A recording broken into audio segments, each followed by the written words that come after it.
বাচ্চারা, আজকে তোমাদের স্কুলের লাস্ট দিন।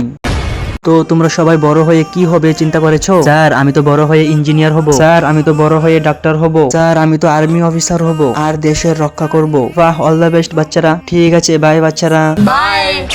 বন্ধুরা, 5 বছর পরে আমি যে সংখ্যা ডাক্তার, তুই যে সংখ্যা ইঞ্জিনিয়ার আর তুই যে সংখ্যা আর্মি হবে, আমরা সবাই এখানেই দেখা করব। সবাই প্রমিস করো। আরে বাহ জাগ্গু, তুই এসে গেছিস। আজ 5 বছর হয়ে গেছে। 56-এর কি প্রমিসটা মনে আছে? হ্যাঁ, একটা কাম করি, চল ক্লাসের মধ্যে গিয়ে দেখি। হ্যাঁ চল। বন্ধু 56,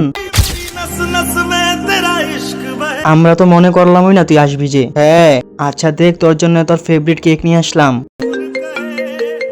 দাঁড়া 1 মিনিট, একটা কল আসছে। হ্যালো বদ্রি, ওই যে তোমার বন্ধু ছিল না 56, সে যুদ্ধের মধ্যে গুলি করে মারা গেছে। এমন হতেই পারে না, সে তো এখন আমাদের সাথে দেখা করতে এসেছে। তুমি যদি ইন্ডিয়ান আর্মিকে ভালোবাসো তাহলে ভিডিওটা লাইক, কমেন্ট আর সাবস্ক্রাইব করে জানাও। আর নয়ন শর্টস 5.0 চ্যানেলের পক্ষ থেকে হ্যাপি ইন্ডিপেন্ডেন্স ডে। বন্ধুরা, আমি আমার প্রমিস পূরণ করলাম। तेरी मिट्टी में मिल जावा गुल बन के।